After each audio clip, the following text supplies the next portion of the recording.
আল্লাহ রাব্বুল আলামিন ফয়সালা দিল, আদম তোমার দুই সন্তানকে বলে দাও তারা আমার জন্য কুরবানি করুক, যার কুরবানিটা আমি আল্লাহর দরবারে কবুল হয়ে যাবে সুন্দরী বোনটা সেই পেয়ে যাবে। সুবহানাল্লাহ। কাবিল যখন বলল আমি তোমাকে হত্যা করে ফেলবো, আমি তোমাকে কতল করে দিব, হাবিল বলল ভাই শোনো, তুমি যদি আমার দিকে হত্যার হাত প্রসারিত করো আমি তোমাকে কিছুই বলবো না, বরঞ্চ তুমি তোমার পাপ এবং আমার পাপ যা আছে গুনাহ যা আছে সব কিছু নিয়ে তুমি জাহান্নামী হয়ে যাবা, আর তুমি আমাকে হত্যা করার ফলে আমি আল্লাহর জান্নাত পেয়ে যাব, নাজাত পেয়ে যাব। সুতরাং তুমি যদি আমাকে হত্যা করতেও চাও আমি তোমার দিকে হাত প্রসারিত করব না। হিংসা মানুষকে কত বড় ক্ষতির মুখে ফেলতে পারে, অহংকার মানুষকে কত বড় ক্ষতির মুখে নিয়ে যাইতে পারে, সে বিষয়ে সংক্ষিপ্ত আকারে আপনাদেরকে একটা ঘটনা শোনাবো। আপনারা সকলেই জানেন আমাদের আদি পিতা হযরত আদম আলা নবিয়িনা সাল্লাল্লাহু আলাইহি ওয়াসাল্লাম, হযরত আদম আলাইহিস সালাতু ওয়াস সালামের দুটি সন্তান ছিল। প্রথমত দুইটি সন্তান ছিল হাবিল এবং কাবিল। আল্লাহ রাব্বুল আলামিন যেহেতু আদম আলাইহিস সালাতু ওয়াস সালাম এবং হাওয়া আলাইহিস সালাতু ওয়াস সালামকে পৃথিবীর প্রথম মানব হিসেবেই দুনিয়াতে পাঠিয়েছিলেন, সুতরাং যদি বংশ বিস্তার করতে হয় তাহলে এক মায়ের গর্ভ থেকে যারা আসবে তাদের বিবাহ বন্ধনের ব্যবস্থা করতে হবে।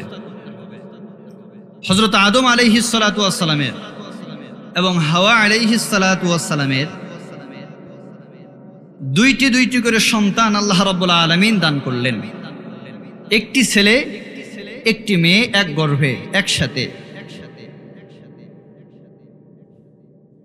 আল্লাহ রাব্বুল আলামিন বলেন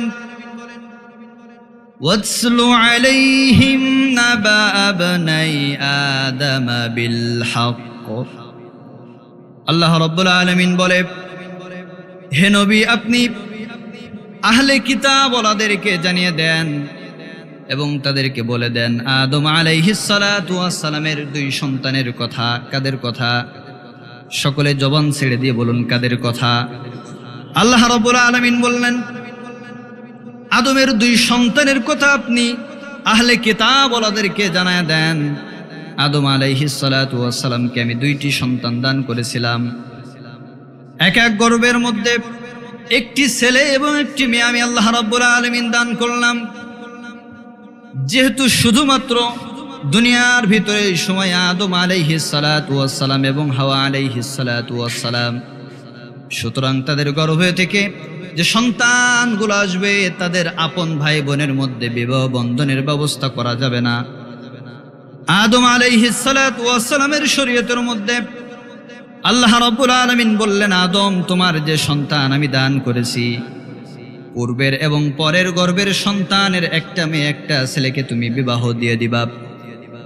প্রথমে একটা ছেলে একটা মেয়ে, দ্বিতীয়বারে আবারও একটা ছেলে একটা মেয়ে আল্লাহ রাব্বুল আলামিন দান করলেন এবং হুকুম করলেন প্রথমের যে সন্তান একটা ছেলে আর পরের বারের একটা মেয়েকে তুমি বিবাহ দিবা, আর পরের বারের একটা সন্তান ছেলে আর পূর্বের একটা মেয়ের সাথে তুমি বিবাহ বন্ধন করে দিবা।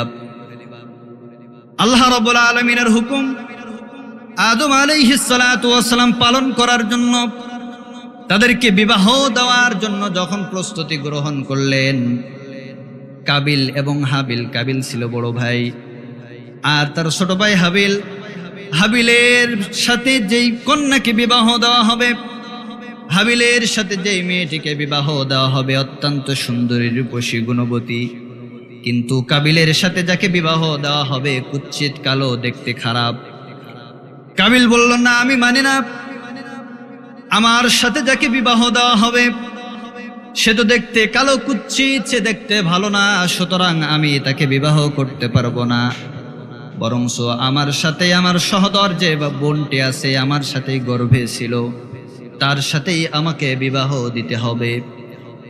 আদম আলাইহিস সালাতু ওয়াস সালাম বললেন না না সম্ভব না, কখনোই সম্ভব হবে না তোমার সাথে বিবাহ দেওয়া, কেননা আল্লাহর হুকুম এসেছে তোমার সহোদর ভাই এবং বোন তোমরা যারা আছো তাদের সাথে বিবাহ দেওয়া যাবে না।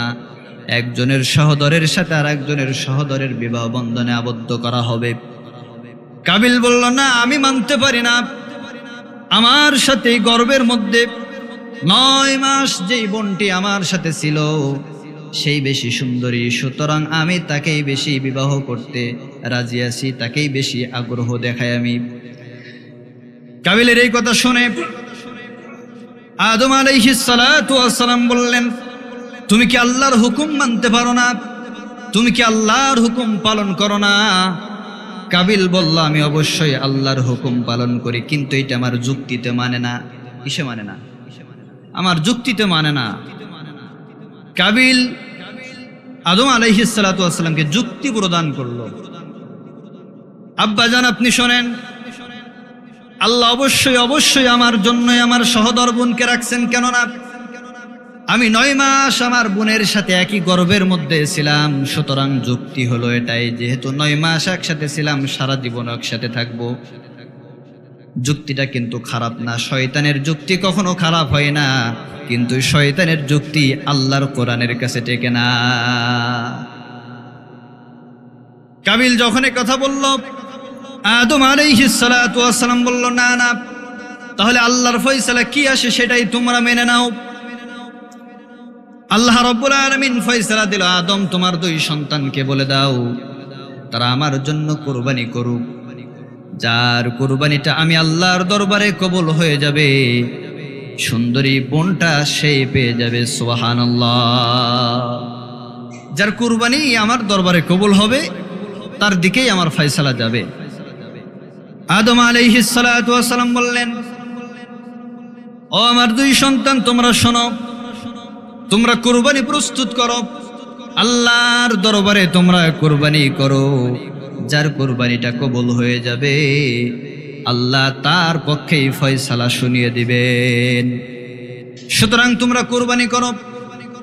এখন বলতে পারেন, হুজুর, কুরবানি কবুল হইল কি হইল না কিভাবে বোঝা যায়? আমরা তো গরু ছাগল কুরবানি করি, জবাই করে দেই, কিন্তু আমার কুরবানি কবুল হলো কিনা বোঝার কোনো উপায় নাই। তাহলে তারা বুঝবে কি করে যে তাদের কুরবানি এগুলা কবুল হইল কিনা? আদম আলাইহিস সালাতু ওয়াস সালাম শরীয়তের মধ্যে হুকুম ছিল, যারা কুরবানি করবে, কুরবানি করার পরে আল্লাহর আসমান থেকে একটি আগুনের গোলা এসে তার কুরবানিটাকে উঠিয়ে নিয়ে যাবে, পুড়িয়ে দিবে। যার কুরবানিটা পুড়ে যাবে, যার কুরবানি আল্লাহ রাব্বুল আলামিন উঠিয়ে নিয়ে যাবেন, তার কুরবানিটাই আল্লাহর দরবারে কবুল হয়ে যাবে। হাবিল এবং কাবিল উভয়েই কুরবানি প্রস্তুত করল এবং তাদেরকে হুকুম করা হলো, পাহাড়ের চূড়ার মধ্যে তোমরা তোমাদের কুরবানির বস্তুগুলা রেখে আসো। পাহাড়ের চূড়ার মধ্যে তাদের কুরবানির বস্তুগুলা রাখার পরে আসমান থেকে যখন আগুন আসলো, আসমান থেকে আল্লাহর হুকুম আসলো, আর হাবিলের কুরবানিটা আল্লাহর দরবারের আগুন থেকে পুড়িয়ে দিয়ে কবুল করে নেওয়া হলো। সুবহানাল্লাহ। কাবিল বলল, না না, আমি মানতে পারি না, এটা ফয়সালা হলো না। নাউজুবিল্লাহ বলবেন না? আল্লাহর ফয়সালাকে বিদ্যাঙ্গুলি দেখালো। এরপরে রাগান্বিত হয়ে হাবিলকে বলল, আমি তোমাকে কতল করব, তোমাকে হত্যা করে ফেলবো, কারণ তুমি আমার সহোদর বোনকে, সুন্দরী রূপসী গুণবতী বোনকে তুমি বিবাহ করবা, আর আমার ভাগে কালো একটি অসুন্দরী বোন পড়েছে, আমি তাকে বিবাহ করতে পারবো না। কাবিল যখন বলল, আমি তোমাকে হত্যা করে ফেলবো, আমি তোমাকে কতল করে দিব, হাবিল বলল, ভাই শোনো, তুমি যদি আমার দিকে হত্যার হাত প্রসারিত করো, আমি তোমাকে কিছুই বলবো না, বরঞ্চ তুমি তোমার পাপ এবং আমার পাপ যা আছে, গুনাহ যা আছে, সব কিছু নিয়ে তুমি জাহান্নামী হয়ে যাবা। আর তুমি আমাকে হত্যা করার ফলে আমি আল্লাহর জান্নাত পেয়ে যাব, নাজাত পেয়ে যাব। সুতরাং তুমি যদি আমাকে হত্যা করতেও চাও, আমি তোমার দিকে হাত প্রসারিত করব না। কি করব না? হাত প্রসারিত করব না তোমাকে হত্যা করার জন্য। হাদিসের মধ্যে এসেছে, কোন 2 জন ব্যক্তি যদি সামনাসামনি তরবারি নিয়ে দাঁড়িয়ে যায়, আমি আপনাকে আক্রমণ করতেছি বলে আপনিও আমাকে আক্রমণ করবেন, এই নিয়ত করে যদি দাঁড়িয়ে যান, আর আপনি যদি আমার হাতে হত্যাও হয়ে যান, আপনিও জাহান্নামী, আমি নিজেও জাহান্নামী হয়ে যাব। নাউজুবিল্লাহ। সাহাবায়ে কেরাম জিজ্ঞাসা করলেন, ইয়া রাসূলুল্লাহ, ইয়া হাবিবাল্লাহ, একজন হত্যা হইল আর একজন হত্যা করল, তাহলে দুজনেই কিভাবে জাহান্নামী হয়ে গেল? আল্লাহর রাসূল সাল্লাল্লাহু আলাইহি ওয়াসাল্লাম বললেন, যখন তোমাদের সামনে তোমাদেরকে হত্যা করার জন্য কেউ দাঁড়িয়ে যাবে, তখন তোমরা হাবিলের গুণ গ্রহণ করো, তার দিকে তোমরা হত্যার হাত প্রসারিত করো না। কি করো না? হত্যার হাত প্রসারিত করো না। সে তোমাকে মারতে এসেছে, তুমি তাকে মেরো না। এরপরে কি হলো? কাবিল হাবিলকে হত্যা করে ফেলবে। হত্যা করার জন্য যখন তাকে ঝাপটে ধরলো, কিভাবে হত্যা করবে এটা জানা নাই, কারণ তারা তো পৃথিবীর প্রথম মানুষ। কাবিল হাবিলকে ধরে ফেললো, কিভাবে হত্যা করবে তার জানা নাই। তার ঘাড় ধরে মটকাইতে লাগলো, হত্যা করে ফেলবে। রাগান্বিত অবস্থায় ঘাড় ধরে মটকাইতে লাগলো, কিন্তু হত্যা করা সম্ভব হচ্ছে না। কুস্তি চলতেছে, কিন্তু হত্যা করা যাচ্ছে না। এদিকে ইবলিস শয়তান চলে আসলো এবং কি করলো? আরেকটি ইবলিস শয়তানকে নিয়ে আসলো এবং পাথরের উপরে তার মাথাটা রাখলো। আরেকটি পাথর দিয়ে তার মাথার উপরে আঘাত করে মাথাটা থেতলে দিল, মাথাটা ভেঙ্গে চুরমার করে দিল। তৎক্ষণাৎ সে মারা গেল। এই দেখে কাবিল ভাবলো, তাহলে তো হত্যাটা মনে হয় এভাবেই করতে হয়। কাবিল কি করলো? তার নিজের ভাই, নিজের আপন ভাইকে সেও পাথরের উপরে মাথাটা রাখলো এবং আরেকটি পাথর দিয়ে হাবিলের মাথার উপরে জোরে আঘাত করলো এবং হাবিলের মাথাটা থেতলে গেল, ভেঙে চুরমার হয়ে। হাবিল দুনিয়া থেকে বিদায় নিয়ে আল্লাহর জান্নাত পর্যন্ত পৌঁছে গেল। সুবহানাল্লাহ। কাবিল কি করলো? হত্যা করার পরে ভাইকে যে দাফন করতে হবে, ভাইকে যে কবরস্থ করতে হবে, এটাও কাবিলের জানা নাই। কাবিল এখন কি করবে নিজেও বুঝতে পারতেছে না। এদিকে শয়তান কি করলো? শয়তান চলে গেল মা হাওয়া আলাইহিস সালাতু ওয়াস সালামের কাছে, গিয়ে বলল, আপনার সন্তান হাবিলকে কাবিল হত্যা করে ফেলেছে। শয়তানের কাজ দেখেন, হত্যার পদ্ধতি নিজেই দেখিয়ে দিল। আবার হত্যা হওয়ার পরে তার মায়ের কাছে গিয়ে বলতেছে, আম্মা জান, আপনার বড় সন্তান কাবিল আপনার ছোট সন্তান হাবিলকে হত্যা করে ফেলেছে। আম্মা জান হাওয়া আলাইহিস সালাতু ওয়াস সালাম বললেন, হত্যা আবার কি? কি বলল? হত্যা আবার কি? ইবলিস শয়তান তখন বর্ণনা দিল, মা শোনো, আপনার সন্তান কাবিল হাবিলকে মেরেছে, আর যার কারণে সে আর কোনোদিন শ্বাস নিঃশ্বাস নিতে পারবে না, খাইতে পারবে না, পান করতে পারবে না, চলাফেরা করতে পারবে না, কথাবার্তা বলতে পারবে না, দুনিয়ার মধ্যে চলতে ফিরতে পারবে না। হাওয়া আলাইহিস সালাতু ওয়াস সালাম বললেন, তাহলে এটাই মনে হয় হত্যা। কি এটাই হত্যা? আদম আলাইহিস সালাতু ওয়াস সালাম আসলেন বাড়ির মধ্যে, জিজ্ঞাসা করলেন, তোমরা কান্নাকাটি করো কেন? একবার, দুইবার, তিনবার জিজ্ঞাসা করলেন, কোনো উত্তর পাইলেন না। কারণ মা সন্তান হারিয়ে ব্যথিত হয়ে গেছে, মুখ দিয়ে কথা বাহির হয় না। কাবিল তার ভাই, ছোট ভাই হাবিলকে কিভাবে দাফন করবে, কিভাবে কবরস্থ করবে তার জানা নাই। সে শুধু ভাবতে লাগলো, আমি কিভাবে আমার ভাইকে সারবো, কিভাবে আমার ভাইকে কবরস্থ করব, কিভাবে দাফন কাফন করব। আল্লাহ রাব্বুল আলামিন আসমান থেকে দুইটা কাক পাঠিয়ে দিলেন এবং সেই দুইটি কাক এসে হাবিল এবং কাবিলের সামনে অবস্থান করে দুইজন কুস্তি করতে শুরু করলো। দুইটি কাক কুস্তি করতে করতে একটি কাক দুনিয়া থেকে বিদায় নিয়ে চলে গেল, আর জীবিত কাকটি নিজে কবর খনন করে অপর কাকটিকে কবরের মধ্যে দাফন করলো। সুবহানাল্লাহ। কাবিল যখন এই দৃশ্য দেখছিল, সে নিজেকে অনুতপ্ত ভাব নিচ্ছিল, নিজে অনুতপ্ত হচ্ছিল, হায় হায়, আমি মানুষ হওয়ার পরেও আমার ভাইকে হত্যা করলাম, কি নৃশংসভাবে আমি আমার ভাইকে দুনিয়া থেকে বিদায় করে দিলাম। আর একটি কাক অবলা জিনিস হওয়ার পরেও নিজের ভাইকে হত্যা করলো, ঠিক আছে, কিন্তু তাকে কবরস্থ করার পদ্ধতি তার জানা আছে, কিন্তু আমি মানুষ হওয়ার পরেও আমার ভাইকে কবরস্থ করার পদ্ধতি আমার জানা নাই। কি হলো বলেন? অনুতপ্ত হলো, নিজেকে দোষী সাব্যস্ত করলো। তো এই হত্যা কিসের জন্য? হিংসা আর অহংকারের কারণে। শুধুমাত্র হিংসার কারণেই নিজের ভাইকে, নিজের আপন ভাইকে হত্যা করতে একচুল পরিমাণ ভাবনা সে করে নাই, একচুল পরিমাণ ভাবে নাই যে আমি আমার ভাইকে হত্যা করতেছি, এটা আসলে ঠিক নাকি বেঠিক। এ কথা কি ভাবছে? আমাদের উপরে যে এত আযাব আর গজব কেন? আল্লাহ রাব্বুল আলামিন বলেন, যাহারাল ফাসাদু ফিল বাররি ওয়াল বাহরি বিমা কাসাবাত আইদিন নাস। জলে এবং স্থলে, আকাশে এবং জমিনে, পানিতে, যেখানেই বলো না কেন তোমাদের উপরে এত বিপদ বালা মুসিবত, এত আযাব আর গজব কেন? তার একমাত্র কারণ হলো তোমাদের সকলের নিজেদের দুই হাতের কামাই। কি বলেন? নিজেদের দুই হাতের কামাইয়ের জন্য আল্লাহ রাব্বুল আলামিন আসমান থেকে আমাদের উপরে তো আযাব আর গজব পাঠায়। আল্লাহ রাব্বুল আলামিন আমাদেরকে সৃষ্টি করেছেন দুনিয়ার বুকে সব থেকে সুন্দর করে, উৎকৃষ্ট করে আল্লাহ রাব্বুল আলামিন আমাদেরকে সৃষ্টি করেছেন।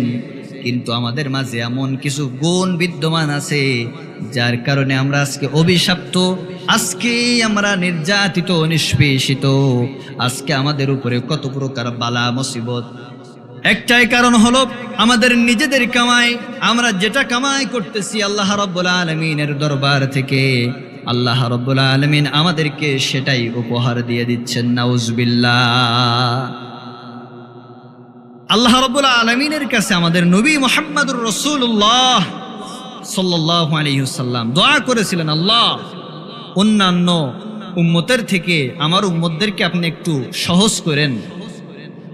অন্যদেরকে যেভাবে আপনি সহজে বালা মুসিবত দিয়ে দূর করে দিয়েছেন, আমার উম্মতদেরকে এত বালা মুসিবত দিয়েন না, সরাসরি আপনি তাদেরকে শাস্তি দিয়েন না। আল্লাহ রাব্বুল আলামিন আদ জাতি, সামুদ জাতি, বনি ইসরাইলদেরকে যেভাবে ধ্বংস করেছেন, আল্লাহ রাব্বুল আলামিন আমাদেরকে ওই রকম কোনো আযাব গজব দেন না, ওরকম কোনো অ্যাকশন আল্লাহ রাব্বুল আলামিন আমাদের উপরে প্রয়োগ করেন না। যদি করতেন আমরা আরো আগেই ধ্বংস হয়ে যেতাম। আমাদের মধ্যে যে খারাপি, আমাদের মধ্যে যে নৃশংসতা, আমরা আরো আগেই ধ্বংস হয়ে যেতাম। তো আল্লাহ রাব্বুল আলামিন বললে, শোনো দুনিয়ার মানুষ, তোমাদের উপরে যে আযাব আর গজব পাঠানো হয়, তোমাদেরকে যে আযাব গজবের মধ্যে আমি আল্লাহ রাব্বুল আলামিন ফেলে দিই, তার একটাই কারণ হলো তোমাদের নিজেদের দুই হাতের কামাই। আমি 15টা জিনিস বলবো, 15টা পয়েন্ট আপনাদের সামনে তুলে ধরবো।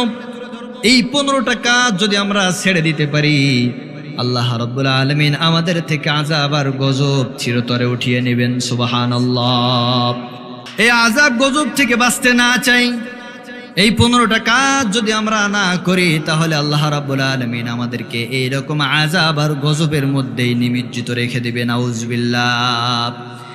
আমি আপনাদের সামনে 15টা পয়েন্ট বলার জন্য চেষ্টা করব।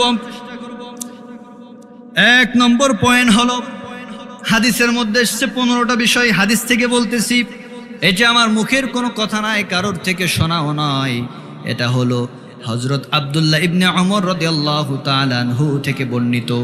রাসূল কারীম সাল্লাল্লাহু আলাইহি ওয়াসাল্লাম এই হাদিসের মধ্যে 15টা জিনিস বলেছেন। এই 15টা জিনিস থেকে যদি আমরা হেফাজত থাকতে পারি, আল্লাহ রাব্বুল আলামিন আমাদের থেকে আযাব আর গজবগুলো উঠিয়ে নেবেন। সুবহানাল্লাহ। 1 নম্বর পয়েন্ট হলো, সরকারি কোনো মালকে নিজের মাল মনে না করা। কি করা? সরকারি কোনো সম্পদ, কোনো মালকে নিজের মাল মনে না করা। যে মানুষের হকটা আপনার হাতে আসবে, সেটা তার হাত পর্যন্তই পৌঁছায় দেওয়া। সরকারি সম্পদ যখন আমাদের হাতের মধ্যে আসে, আমরা মনে করি মনে এটা আমারই সম্পদ, জনগণের সম্পদ নয়, নিজে আত্মসাৎ করে ফেলতেছি, নিজেই খেয়ে ফেলছি। আল্লাহ রাসূল সাল্লাল্লাহু আলাইহি ওয়াসাল্লাম বলেন, 1 নম্বরে তোমরা সরকারি কোনো সম্পদকে নিজের সম্পদ মনে করো না। কি করো না? সরকারি সম্পদকে নিজের সম্পদ তোমরা মনে করবা না। 2 নম্বর হলো, আমানতের মালের খেয়ানত না করা, আমানত রক্ষা করা। আপনার কাছে যদি কোনো জিনিসের আমানত থাকে অবশ্যই অবশ্যই আপনি সেই আমানতটাকে রক্ষা করবেন, খেয়ানত করবেন না। 3 নম্বর পয়েন্ট হলো যাকাতকে জরিমানা করা। যাকাতকে জরিমানা মনে করা। সমাজের কিছু মানুষ আছে, যখন তাদেরকে বলা হয় তোমরা যাকাত প্রদান করো, আল্লাহ হুকুম করেছেন যাকাত প্রদান করো, তোমার সম্পদ থেকে যাকাত দাও, তখন তারা মনে করে হুজুররা মনে হয় আমাদের কাছ থেকে জরিমানা আদায় করতেছে, নাউজুবিল্লাহ। 3 নম্বর পয়েন্ট হলো যাকাতকে জরিমানা মনে না করা। 4 নম্বর হলো ইসলামী আকীদা বহির্ভূত কোনো বিদ্যা, কোনো ইলম শিক্ষা করা, যেটা ইসলাম সমর্থন করে না, ইসলাম মানে না, যেটা কোরআন হাদিস সমর্থন করে না, এরকম কোনো ইলম, এরকম কোনো বিদ্যা শিক্ষা অর্জন করা যাবে না। করা যাবে? কোরআন হাদিস শিখতে হবে, অন্যথায় যেটা ইসলাম সমর্থন করে না এমন কোনো কাজ, এমন কোনো শিক্ষা, এমন কোনো বিদ্যা অর্জন করা যাবে না। 5 নম্বর পয়েন্ট হলো পুরুষ স্ত্রীর অনুগত হওয়া, অর্থাৎ স্বামী স্ত্রীর অনুগত হয়ে যাওয়া। অনেক পুরুষ আছে দেখা যায় তার স্ত্রীর গোলামি করে, স্ত্রী যেভাবে বলে সেভাবেই চলে। হ্যাঁ, স্ত্রীর কথা শুনতে হবে, কিন্তু শরীয়ত সম্মত কথাগুলোই মানতে হবে। শরীয়ত বহির্ভূত কাজ বা কথা স্ত্রীর মানা যাবে না, স্ত্রীর অনুগত হওয়া যাবে না। কি হওয়া যাবে না? স্ত্রীর অনুগত হওয়া যাবে না। তবে ইসলাম যেটা সমর্থন করে, যেটা ইসলাম অনুযায়ী, সেটা মানতে হবে বা সেটা শুনতে হবে। আমার কথা বুঝতে পারছেন? প্যাস লাগায়েন না কেউ, হুজুর বলছে স্ত্রীর কথা শোনা যাবে না। এরপরে মায়ের সঙ্গে দুর্ব্যবহার করা। সমাজে এরকম সন্তান নাই? আছে। মায়ের সঙ্গে দুর্ব্যবহার করা যাবে না, মায়ের সঙ্গে কটু কথা বলা যাবে না। আল্লাহ রাব্বুল আলামিন কোরআনে কারীমের মধ্যেও বলেছেন, ওয়াকাদা রাব্বুকা আল্লা তা'বুদু ইল্লা ইয়্যাহু ওয়া বিল ওয়ালিদাইনি ইহসানা। আল্লাহ রাব্বুল আলামিন কোরআনের মধ্যেও মা বাবার সম্মানের কথা বলেছে। এরপরে 7 নম্বর পয়েন্ট হলো বাবাকে বন্ধুদের থেকেও কম ভালোবাসা। অর্থাৎ বন্ধুদের সাথে বন্ধুত্ব আছে, বন্ধুদের সাথে ভালোবাসা আছে, বন্ধুদের সাথে মহব্বত আছে, কিন্তু বাবাকে ভালোবাসে না, বাবাকে মহব্বত করে না, বাবাকে ভালোবাসে না। এই কাজটি কখনোই করা যাবে না। আমার কথা কি বুঝতে পারছেন? বাবাকে সম্মান করতে হবে। বন্ধুর সাথে ভালোবাসা আছে, কিন্তু বন্ধুর সামনে বাবাকে নিলে নিজের প্রেস্টিজে লাগবে, এই জন্য বাবাকে বন্ধুর সামনে নেয় না। বাবা যে গরিব মানুষ, এই জন্য নেয় না। এরকম সন্তান মনে হয় আমার সমাজে নাই। আছে? থাকতে পারে। এরপরে আসেন পাপী কোনো মানুষকে, মূর্খ মানুষকে, সমাজের পাপিষ্ঠ মানুষ যারা আছে, আকাম কুকাম করে, সমাজ বিরোধী কাজ করে, ইসলাম বিরোধী কাজ করে, এইরকম শ্রেণীর মানুষকে সমাজের নেতা হিসেবে নিজেরা আদিষ্ঠিত করা। পাপী শ্রেণীর মানুষদেরকে সমাজের নেতা বানিয়ে দেওয়া। নামাজ পড়ে না, হজ করে না, যাকাত প্রদান করে না, রোজা রাখে না, নামাজ পড়ে না, 5 ওয়াক্ত, গাঁজা খায় 10 ওয়াক্ত, এইরকম নেতা আমার সমাজে মনে হয় একটাও নাই। আছে? বলেন আছে? এইরকম শ্রেণীর কোন নেতাকে সমাজে বসানো যাবে না। এরপরে আসেন ক্ষতির ভয়ে কারোকে সম্মান করা। হয়তো অমুক আমাকে ক্ষতি করতে পারে, এই জন্য পা চাটি, এই জন্য আমি তাকে সম্মান করি, তাকে মর্যাদা করি। এইরকম শ্রেণীর কাজ করা যাবে না। এরপরে 11 নম্বর হলো কোনো গায়িকা বাদ্যযন্ত্রকে সাপোর্ট করা যাবে না। কি করা যাবে না? গায়িকা, বাদ্যযন্ত্র, ঢোল টগর, এগুলো কি করা যাবে না? সাপোর্ট করা যাবে না, এগুলো ব্যবহার করা যাবে না। সমাজে এর প্রচলন দূর করে দিতে হবে। যদি আপনি কি এটাকে সাপোর্ট করেন, গজবের আওতায় পড়ে যাবেন। এরপরে আসেন 12 নম্বরে হলো মদ পান করা। এরপরে 13 নম্বরে হলো পূর্ববর্তী লোক যারা দুনিয়া থেকে বিদায় নিয়ে চলে গেছে, বুজুর্গ আলেমে দিন বা বুজুর্গ মানুষ চলে গেছে, তাদের দোষ ত্রুটি এগুলা বর্তমান সময়ে এসে চর্চা করা। অনেক আলেম দুনিয়া থেকে বিদায় নিয়ে চলে গেছে, তাদের দোষগুলো চর্চা করি। অনেক সমাজের মুরব্বী দুনিয়া থেকে বিদায় নিয়ে চলে গেছে, তাদেরকে নিয়ে আমরা দোষ চর্চা করি। এই সমস্ত কাজ করা যাবে না। যদি করা হয় আল্লাহর গজবের মধ্যে পড়ে যাবেন। পয়েন্ট হলো কয়টি? 13টি পয়েন্ট বলেছে, আর মাত্র 2টি পয়েন্ট আছে। 2টি পয়েন্টের মধ্যে 14 নম্বর পয়েন্ট হলো আল্লাহর কোরআন এবং আল্লাহর বিধানের বিরোধিতা করা, আল্লাহর কোরআনকে আল্লাহর বিধানকে না মেনে নেওয়া। আর 15 নম্বর পয়েন্ট হলো মুসলিম জাতির উপরে অত্যাচার নিপীড়ন করা। কি করা? মুসলিম জাতির উপরে নিপীড়ন করা। হাদিসের শেষ অংশে আল্লাহ রাসূল সাল্লাল্লাহু আলাইহি সাল্লাম বলেন, কোনো ব্যক্তি বা কোনো সমাজ বা কোনো রাষ্ট্র যদি এই 15টি কাজের মধ্যে ডুবে থাকে, আল্লাহ রাব্বুল আলামিন তাদের উপরে গজব দিবে, লুহু বাতাস দিবে, গরম বাতাস দিবে। এরপরে কি করবে? তাদের উপর রক্তের বৃষ্টি, ভূমি ধর্ষণ দিবে, তাদের উপরে ভূমিকম্প দিবে, পাথরের বৃষ্টি দিবে তাদের উপরে। দেখেন ফিলিস্তিনের মুসলমানদেরকে ইসরায়েলের সন্ত্রাসীরা মারতে মারতে এমন একটা পর্যায়ে নিয়ে চলে গেছে যেটা দেখার মতো না, সহ্যও করার মতো না। আজকে ফিলিস্তিনের মুসলমানের কি অবস্থা? আজকে ইসরায়েলি সন্ত্রাসীরা তাদেরকে নিষ্পেষিত করছে, তাদেরকে নিপীড়ন করতেছে, তাদের উপরে যে অত্যাচার করতেছে। আমরা সকলে আফসোস করছিলাম আর দোয়া করছিলাম, ওগো আল্লাহ, ফিলিস্তিনের মুসলমানদের যে অবস্থা আপনি কি দেখেন না? আপনি কি বিচার করেন না? আপনি কি বিচার করতে পারেন না? আমরা দোয়া করতেছিলাম। আল্লাহ রাব্বুল আলামিন দেখিয়ে দিল, ও দুনিয়ার মুসলমান শোনো, আমি আল্লাহ রাব্বুল আলামিন ছাড় দিই কিন্তু ছেড়ে দিই না। আজকে ইসরায়েলের দিকে তাকিয়ে দেখেন, দাবানরে কি অবস্থা, সারা দেশ পুরো ছারখার হয়ে যাচ্ছে। তাদের গাড়ি রাস্তার উপরে রেখে পালাইতে হচ্ছে, তাদের বাসস্থানগুলো ছেড়ে পালাইতে হচ্ছে। যেভাবে ফিলিস্তিনের মা বোনদেরকে, ছোট ছোট বাচ্চাদেরকে তারা অত্যাচার করেছে, নিপীড়ন করেছে, নিষ্পেষিত করেছে, আজকে তারা দিশাহারা হয়ে যাচ্ছে। কোন দিকে যাবে দিশা খুঁজে পাইতেছে না। আল্লাহ ছাড় দেন কিন্তু কি করেন না? ছেড়ে দেন না। এই জন্য আমি আপনাদের কাছে আবদার করব যে আমরাও এই 15টি কাজ ছেড়ে দিয়ে আল্লাহর আযাব আর গজব থেকে হেফাজত থাকবো। আল্লাহ রাব্বুল আলামিন আমাদের সকলকে এই কথার উপরে আমল করবার মতো তৌফিক দান করেন। সকলে বলেন আমিন। ওয়া আখিরু দাওয়ানা আনিল হামদুলিল্লাহি রাব্বিল আলামিন।